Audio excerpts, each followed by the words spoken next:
मी सागर. मी माझ्या कामानिमित्त नेहमीच घराच्या बाहेर असायचो. माझ्या घरात माझी बायको, माझी आई, माझा लहान भाऊ असे होतो. माझ्या लग्नाला 4 वर्ष झाले होते. आई नेहमीच आता माझ्या आणि माझ्या बायकोच्या मागे लागली होती की घरामध्ये पाळणा हलायला पाहिजे, घराला आता वारीस मिळायला पाहिजे. माझ्या भावाचं सुद्धा नुकतंच लग्न झालं होतं. तो आणि त्याची बायकोसुद्धा आता आमच्यासोबतच आमच्या घरात होते. माझी आई आता माझ्या बायकोला नेहमीच भावाच्या बायकोसमोर टोमणे मारायची आणि बोलायची की इतके दिवस तुझ्या लग्नाला झालेत, पण अजूनही नातवाचं तोंड दाखवलं नाहीस मला. आईच्या या शब्दांना माझी बायको खूपच दुखावली जात असे. कधी कधी तर तिला इतका त्रास व्हायचा की ती माझ्याकडे येऊन रडायची.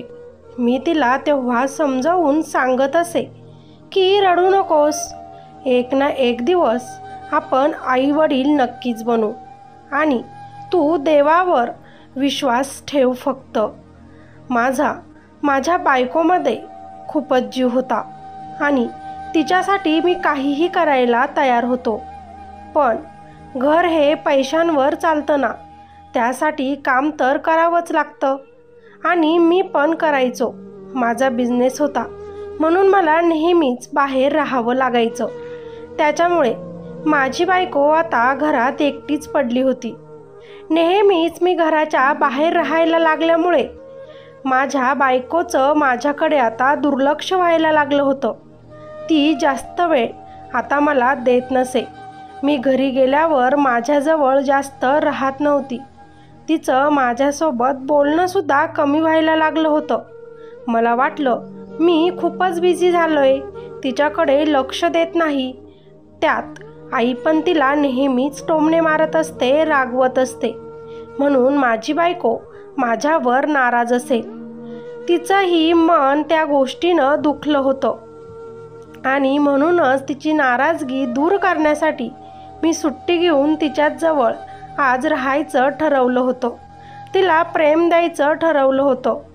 मी आज तिला जवळ घ्यायचा प्रयत्न करत होतो, पण ती म्हटली नको ना, सकाळ आहे, कोणी येईल, असं बघितलं तर मलाच परत बोलतील. पण मी तिचं ऐकत नाही आणि तिच्यासोबत रोमांस सुरू करतो.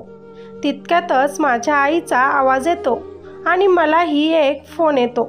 मला नाईलाजाने परत कामासाठी निघावं लागणार होतं.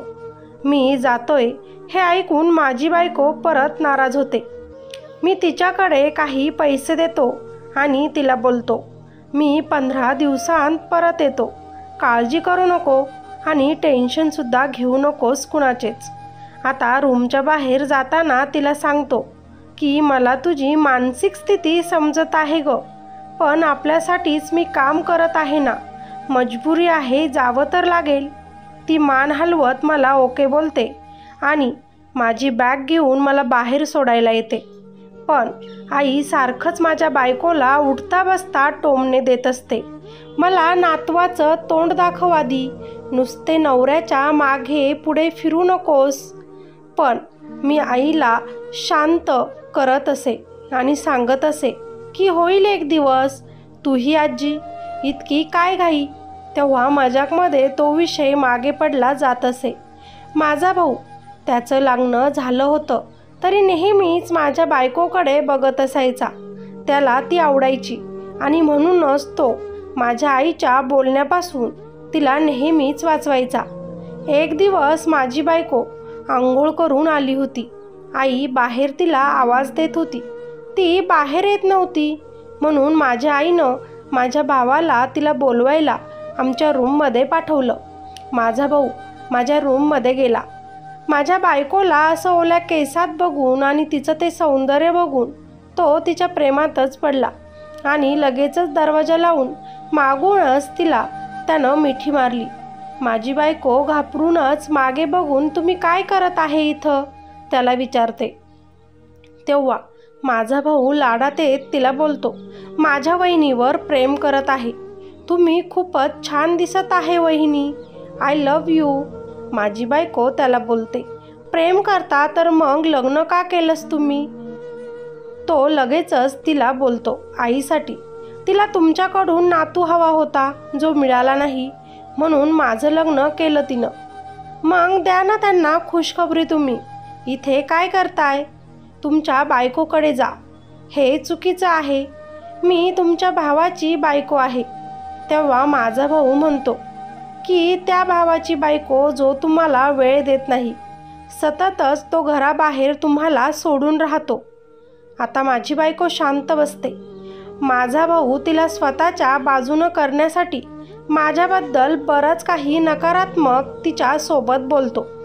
माझी बायको नाराज होत त्याला बोलते, देवरजी, खरं तर तुमचे भाऊ जास्त करून बाहेरच राहतात.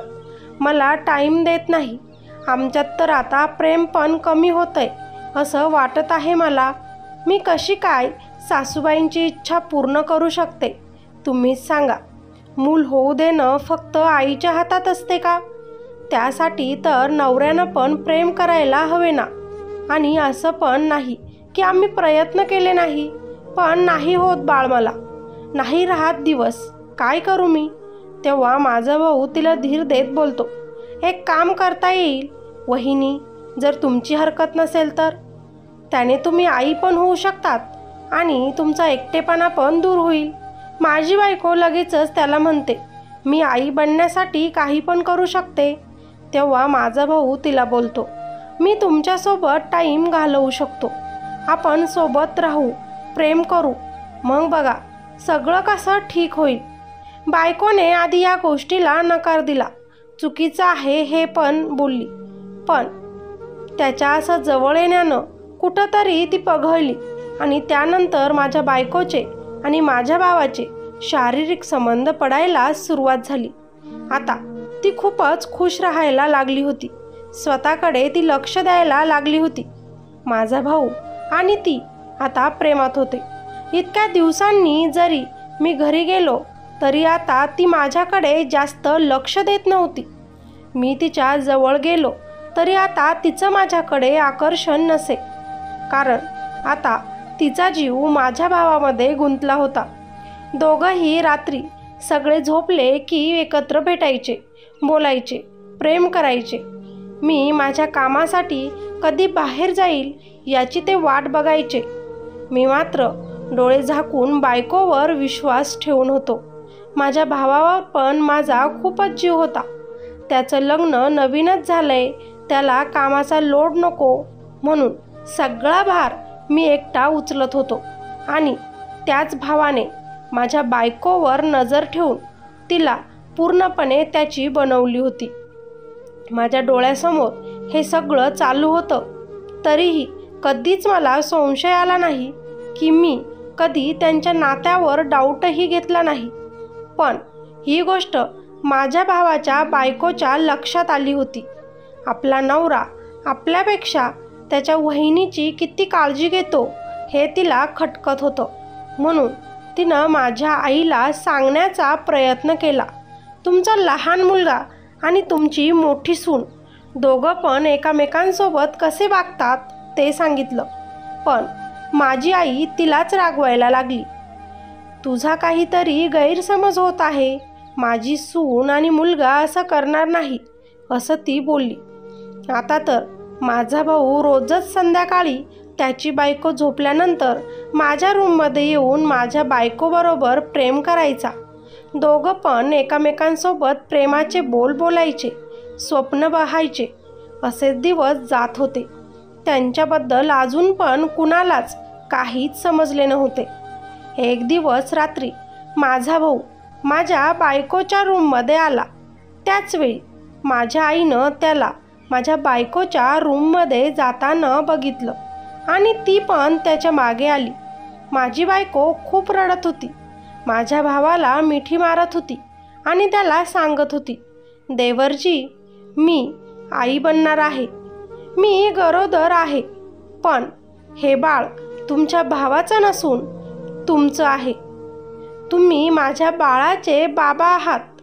तेव्हा माझा भाऊ खुश होत बोलतो, अरे वा वहिनी, जो तुमचा नवरा देऊ शकला नाही जे माझी बायको देऊ शकत नाही ते मात्र आपण दोघं एकत्र मिळून आईला देऊ शकतो. मी बाबा होईल आणि तुम्ही आई व्हाल. आई तर हे ऐकून किती खुश होईल. पण माझी बायको त्याला बोलते, देवरजी, माझ्या नवऱ्याला हे ऐकून माझ्यावर संशय येईल, कारण आम्ही गेल्या महिन्यापासून तर जवळ देखील आलो नाही. हे बाळ कुणाचं आहे तो नक्कीच मला विचारेल. तुम्ही आणि मी जवळ यायला लागल्यापासून मी त्याच्याजवळ गेल्याचंही मला आठवत नाही. आता माझी बायको असं म्हणतच माझ्या भावाच्या गळ्यात पडते. आपल्याला ऑपरेशन करून टाकावं लागेल असंही ती त्याला म्हणते, नाहीतर आपल्या दोघांचीही सत्यता बाहेर येईल आणि मग सगळं काही संपेल. तो मला घरातून बाहेर काढून देईन. आपण दूर होऊ. तुमची पण बायको तुम्हाला सोडून जाईल. म्हणून आपल्याला हे करावंच लागेल. तिच्यापासून दूर नको जायला. म्हणून भाऊ पण तिला बोलतो की ठीक आहे, आपण जाऊयात हॉस्पिटलमध्ये आणि करून टाकू ऑपरेशन. त्यांचं हे सगळं काही बोलणं बाहेरून माझी आई ऐकत होती. तिनं लगेचच दरवाजा उघडला आणि रूममध्ये गेली. माझी बायको आणि भाऊ दोघं पण खूपच घाबरले. आईने सगळं ऐकलं होतं तरी ती भावाला विचारत होती, तू इथे काय करत आहेस आणि तुम्ही दोघंही सोबत इतक्या रात्री काय बोलत आहात? तू गरोदर आहेस आणि ऑपरेशन कुणाचं आणि का? मी आजी होणार आहे का? माझ्या घराला वारीस मिळणार आहे का? आणि माझी आई माझ्या भावाला एक गालात पण मारते की आपल्या बायकोला सोडून असं वहिनीच्या रूममध्ये तू का आलास? काय चालू आहे तुमच्या दोघांचं? मला काही समजेल का? दोघं पण घाबरले होते. पण माझी बायको लगेचच आईला बोलते, हे बाळ माझ्या नवऱ्याचं नसून तुमच्या दुसऱ्या मुलाचं आहे सासूबाई. नकळतच हे सगळं घडलं. मला ऑपरेशन करावं लागेल आता. आमच्या दोघांचंही चुकलं. आम्हाला माफ करा. पण प्लीज ही गोष्ट माझ्या नवऱ्याला आणि देवराणींना सांगू नका. हवे तर आम्ही आज नंतर परत कधीच सोबत एकत्र भेटणार नाही. पण ही गोष्ट तुम्ही कुणालाही सांगू नका. पण आई तर दुसऱ्याच दुनियेमध्ये होती. आपल्या घराचा चिराग मिळणार या खुशीनंच आई त्यांना माफ करते आणि बोलते, जे झालं ते झालं. ते सगळं इथेच विसरा. मी आहे ना सुनबाई. आता तू ऑपरेशन करू नकोस. तुझा नवरा घरी आला की त्याला बरोबर जे सांगायचं ते मी सांगते. आपण ही खुशखबरी देऊन टाकू त्याला. टेन्शन घेऊ नको. काहीच समजणार नाही त्याला. पण आईला हे नव्हतं माहिती की बऱ्याच दिवसांपासून आम्ही जवळ देखील नव्हतो आलो. मग माझ्या बायकोला दिवस कसे जातील? मला नक्की हा प्रश्न पडला असता हे माझ्या बायकोच्या लक्षात आलं होतं. म्हणून मी जेव्हा घरी आलो आणि आई मला सांगायलाच लागली की तू बाप होणार आहे, पण माझ्या बायकोनं तिला हे मला सांगू दिलं नाही आणि मला रूममध्ये घेऊन गेली. नेहमीपेक्षा आज तिच्यात बदल दिसत होता. खूप खुश होती ती आणि स्वतःहून ती माझ्याजवळ आली होती. आई पण माझ्या बायकोची खूप जास्त काळजी घेत होती. ते मी बघितलं होतं आणि मला ते बघून खूपच छान आणि चांगलं वाटलं होतं. असाच एक आठवडा गेला. मला पण माझ्या बायकोसाठी खूप काही करायचं होतं. तिला जगातलं सगळं काही सुख आणून द्यायचं होतं. तिला आई बनवायचं होतं. तिला तर नेहमीच मी डॉक्टरांकडे घेऊन जात होतो, पण काहीही एक फरक पडला नव्हता. म्हणून ह्यावेळी मी स्वतःची टेस्ट करायचं ठरवलं होतं आणि टेस्ट केलीसुद्धा. ते रिपोर्ट बघून आणि डॉक्टरांचं ऐकून मला तर खूपच मोठा धक्का बसला की मी कधीच बाप होऊ शकत नाही. म्हणजे दोष तर माझ्या बायकोमध्ये नव्हताच, दोष तर माझ्यात होता. मी नाराज होऊनच घरी परतलो होतो. स्वतःला सावरलं होतं. आता बायकोला हे कसं सांगू? ती किती दुःखी होईल या विचारानेच मी रडत होतो. तेव्हाच माझी बायको माझ्याजवळ येत मला बोलली, अहो, तुमच्यासोबत मला काही बोलायचं आहे. मी पण तिला बोललो, मला पण तुला काही सांगायचं आहे. मी खूपच नाराज होतो की आता बायकोला कसं सांगू. दोष तुझ्यात नाही तर माझ्यात आहे. मी कधीच बाप होऊ शकत नाही. ते कसं सहन करेल ती. पण तितक्यातच बायको असं काही बोलते ना की माझ्या तर पायाखालची जमीनच सरकते. माझी बायको मला सांगते की मी आई बनणार आहे आणि तुम्ही बाबा बनणार आहात. मला दिवस गेले आहेत. माझी टेस्ट पॉझिटिव्ह आली आहे.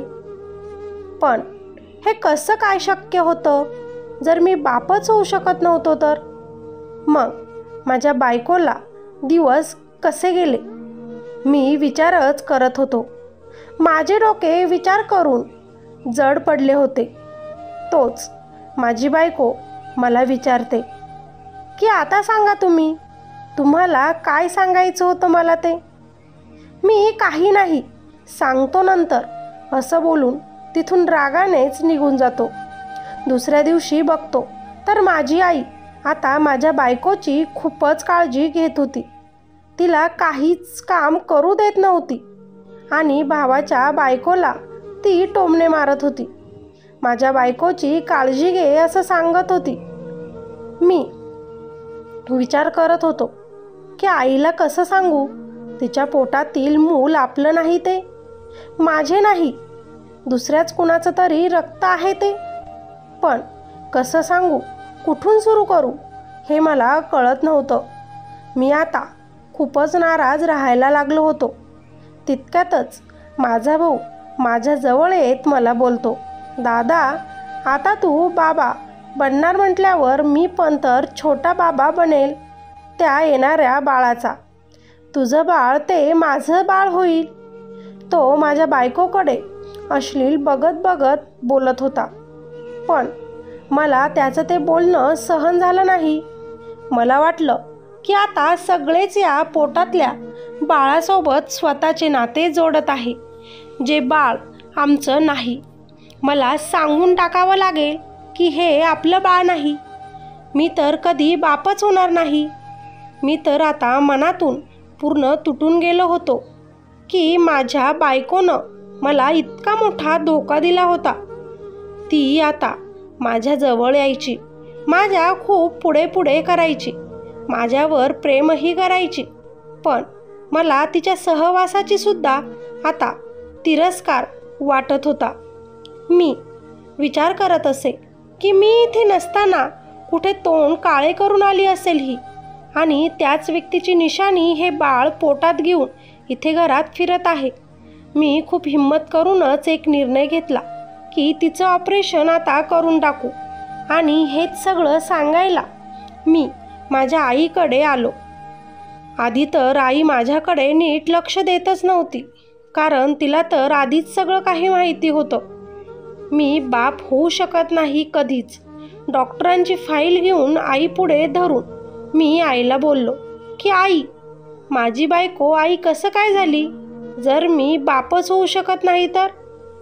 माझी आई आता चमकूनच माझ्याकडे बघते आणि मला बोलते, अरे ते खोटं येतं बाबा कधी कधी. बाप होऊ शकत नाही तर मग सुनेला दिवस कसे गेले बरं. तू बाप होऊ शकतो. डॉक्टरांचे रिपोर्ट खोटे असतात कधी कधी. आता हा चमत्कारच समज. आता मला माझ्या आईचा पण परतच धक्का बसला. आई असं कसं काय बोलू शकते बरं.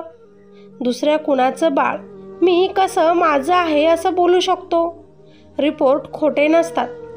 आता मला आईचा सुद्धा राग आला आणि मी तिला बोललो की मलाही हे खोटंच वाटलं होतं. पण एकदा नाही, 2 ते 3 वेळा मी माझी टेस्ट केली आहे आणि रिपोर्ट काढले आहेत वेगवेगळ्या हॉस्पिटलमध्ये जाऊन.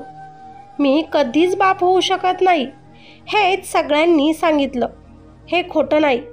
ते माझं बाळ नाही, तुझा वंश नाही. मी तिला हॉस्पिटलमध्ये घेऊन जातो आहे आणि मी तिचं ऑपरेशन करत आहे. कुणाचं रक्त घेऊन आली कुणास ठाऊक. मी नाही तिला त्या बाळासोबत स्वीकारू शकणार.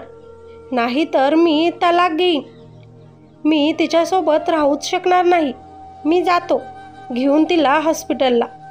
तिच्या माहेरी पण फोन कर आणि दे सांगून त्यांच्या मुलीनं इथं काय केलं ते.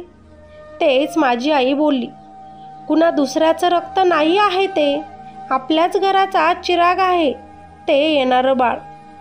आई काय बोलत आहे मला समजेना, म्हणून मी तिला बघितलं तर ती बोलली, दुसऱ्या कुणाचं नसून तुझ्या भावाचंच आहे ते बाळ. त्याला असं मारू नकोस, ऑपरेशन करू नकोस. तू कुणाला सांगितलं तर तुझ्याचवर आरोप लागेल, तुझी कमी बाहेर पडेल, तुला नामर्थ म्हटलं जाईल. तू ही गोष्ट स्वीकार, यातच तुझी भलाई आहे. म्हणत मला आईनं हॉस्पिटलमध्ये जाण्यास थांबवलं. तिचं ते बोलणं ऐकून मला तर तिला स्वतःला तिचा मुलगाच म्हणण्याची सुद्धा लाज वाटत होती. असं कसं कोणी करू शकतं? घरच्या वारीससाठी इतकं खाली कोण विचार करू शकतं?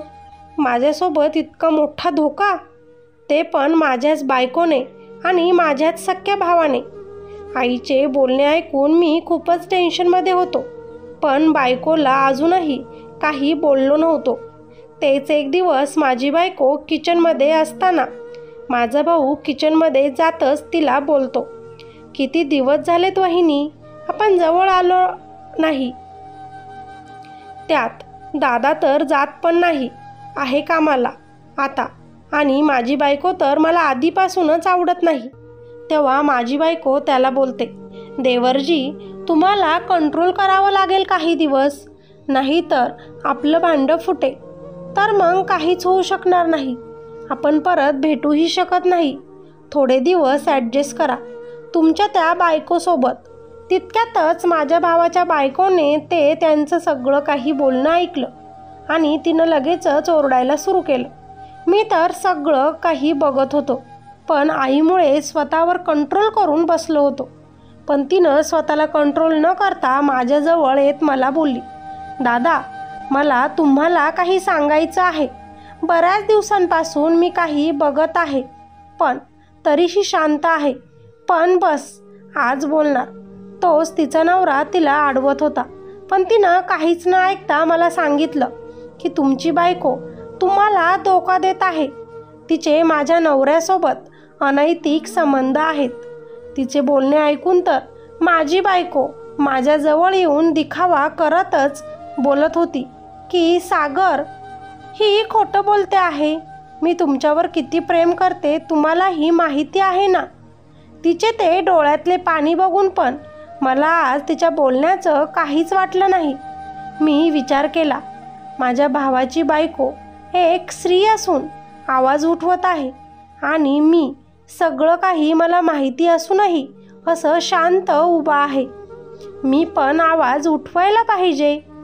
मी लगेचच माझ्या बायकोला बोललो, किती प्रेम करते तू माझ्यावर मला माहिती आहे, म्हणून तर तू माझ्या भावाचं मूल तुझ्या पोटात घेऊन फिरत आहेस. आता माझी बायको घाबरूनच माझ्याकडे बघतच बोलते, सागर काय बोलत आहेस तू? हे आपलं बाळ आहे, आपल्या दोघांच्या प्रेमाची निशाणी आहे ही, आणि तू असा घाण आरोप माझ्यावर लावतो आहेस. तेव्हा मी रागातच माझे रिपोर्ट तिच्या तोंडावर मारत फेकले आणि तिला बोललो, मी जर कधी बापच होऊ शकत नाही तर मग आपल्या प्रेमाची निशाणी तुझ्या पोटात येईलच कशी ते मला सांग. आता ते रिपोर्ट बघून ती शांत झाली. माझा भाऊ खाली मान घालून हे सगळं काही ऐकत होता. आई पण मला समजावत होती की आपल्याच घराचं बाळ आहे ना ते, तुझं काय आणि त्याचं काय, तुमचं रक्त तर एकच आहे ना. पण ह्यावेळी मी माझ्या आईला पण शांत केलं आणि तिलाही बोललो, सगळं तुझ्याचमुळे झालं आहे हे. मी आईला बोलू लागलो, ना की तू टोमणे मारले असते आणि नातू केलं नसतं तर घरात ही अशी वेळ कधी आलीच नसती. सगळं काही तुझ्या या आशेपायी घडलं आहे. मी माझ्या बायकोजवळ जात तिच्या हातात तलाकचे पेपर देतच तिला बोललो, मी तुझ्यासोबत आता नाही राहू शकत. तू आणि तुझं बाळ आणि तुझ्या बाळाचा बाप तुम्ही सगळंही बघून घ्या. आता तुमचे. पण मी अशा धोकेबाज स्त्रीसोबत राहूच शकत नाही. माझी बायको रडत होती.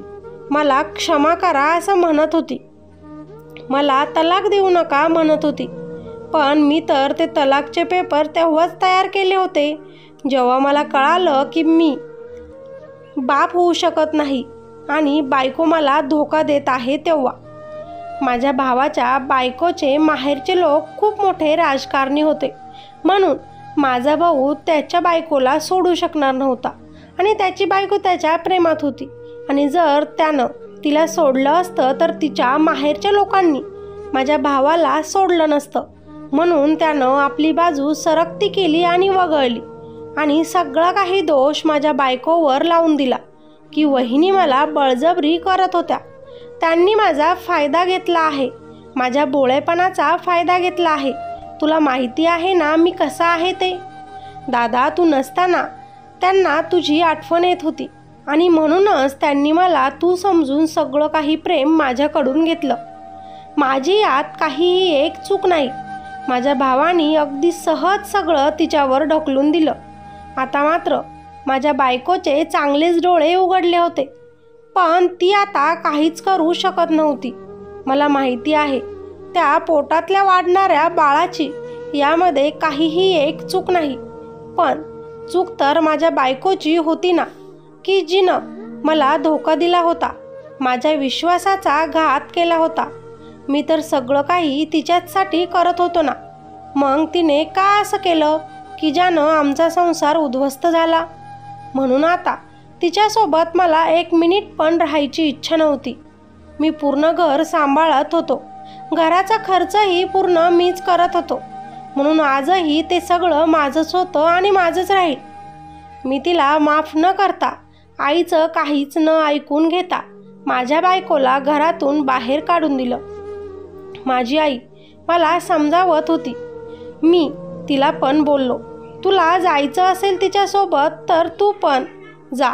तुझ्या या धाकट्या मुलासोबत घरातून बाहेर निघून जाऊ शकतेस.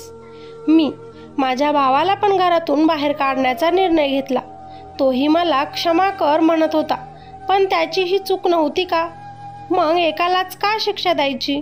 म्हणून मी त्याला पण जायला सांगितलं आणि आईलाही बोललो, मी तर आता अनाथ आश्रमातील बाळ दत्तक घेणार आहे आणि तेच तुला तुझ्या घराचा चिराग समजावं लागेल. नाहीतर तुझ्या त्या सुनेकडे आणि मुलाकडे तू जाऊ शकतेस. मला काहीच प्रॉब्लेम नाही. बहुतेक आईला तिनं जे काही केलं आहे त्याचा पश्चाताप होत होता. म्हणून सगळं नातू, वंश, परंपरा सगळा मोह तिनं सोडला आणि माझी आई माझ्याच जवळ थांबली. आता मी माझ्या जीवनात आनंदी आहे. एक मुलगा मी दत्तक घेऊन त्याचं चांगलं पालनपोषण करत आहे. आई पण त्या मुलासोबत चांगली राहते. आईनं खूप हट्ट करून माझं दुसरं लग्न पण लावून दिलं आणि मी त्या मुलीला सगळं काही पहिलंच खरं सांगून दिलं. मी बाप होऊ शकणार नाही, ते मूल दत्तक घ्यावं लागेल ते. आणि तिला तुझं काही बाहेर नाही ना, मित्र वगैरे ज्यावर तू प्रेम करते हे विचारून पण घेतलं. माझ्यासोबत माझ्या या दत्तक मुलाचा पण पालनपोषण तुला करावं लागेल हेही तिला सांगितलं. तिला सगळं काही मंजूर होतं. ती हसत हसत मला हो बोलली, कारण ती एक गरीब मुलगी होती आणि तिनं आयुष्यात खूप काही दुःख बघितले होते. आता मी खरंच तिच्यापासून खूप सुखी आहे. ती एकनिष्ठ आहे, मनापासून माझ्यावर प्रेम करते आणि आज माझा पूर्ण परिवार हा पूर्ण झाला आहे. आई पण आता घरात शांत असते. तिनं जे केलंय ते चुकीचं होतं हे तिला समजून चुकले आहे. बायको आता तिच्या आईबापाच्या घरीच राहते, पण खूप हाल तिचे सुरू आहेत. माझ्या भावाने पण तिची साथ देणं सोडलं. खरं प्रेम काय असतं हे आता तिलाही कळलं. पण वेळ निघून गेली आणि भाऊ पण आता सासरच्या लोकांचा गुलाम बनून आहे. कधीच घराचा भार त्यानं उचलला नव्हता, पण मोठा भाऊ काय असतो, त्याची काय किंमत असते, आधार काय असतो हे त्याला चांगलंच कळालं. पण वेळ निघून गेला आहे, म्हणून आता माझ्या आयुष्यात त्या कुणालाच जागा नाही ज्यांनी मला धोका दिला. आई पण चुकीची होती, पण तिनं जन्म दिलाय मला हे मी विसरू शकलो नाही. आजही बोलत नाही जास्त मी तिच्यासोबत, पण ती मात्र माझ्या मुलाला खूपच जीव लावते. चूक समजली तिला तिची. मी माझ्या बायकोसोबत आज सुखात संसार करत आहे. मला सांगा मित्र आणि मैत्रिणींनो, मी जे काही केलं ते योग्य होतं की अयोग्य होतं? मला नक्कीच सांगा. ज्या व्यक्तीवर मी मनापासून प्रेम केलं तिनेच मला धोका दिला, माझ्या विश्वासाचा घात केला. मी तिच्यापासून बाजूला होऊन योग्य निर्णय घेतला ना की नाही घेतला? मला नक्कीच कमेंट करून सांगा की चूक नक्की कुणाची होती. या गोष्टीचं तात्पर्य, जे तुमच्यावर मनापासून प्रेम करतात त्यांना धोका देऊ नका, त्यांचा विश्वासघात करू नका आणि वडीलधाऱ्यांनी सारखं वारीस, नातू, वंश पाहिजे करून सुनेचं सारखं मन दुखवू नका. नाहीतर हे असं घडतं. वेळीच चूक सुधारून आपले योग्य निर्णय घ्या आणि आनंदात आपलं आयुष्य जगा. नवऱ्यानं बाहेर काम करा, पण त्याबरोबरच वेळच्या वेळी बायकोवर प्रेम करायचं मात्र विसरू नका. ही स्टोरी आवडली असेल तर लाईक नक्की करा, कमेंट करून आपल्या प्रतिक्रिया नक्कीच नोंदवा आणि चॅनलवर नवीन असाल तर सबस्क्राईब करायला विसरू नका. त्याच्या शेजारील बेल आयकॉन बटन दाबायलाही विसरू नका, जेणेकरून आपण जेव्हा नवीन व्हिडिओ टाकू सगळ्यात अगोदर नोटिफिकेशन तुम्हाला मिळेल. धन्यवाद.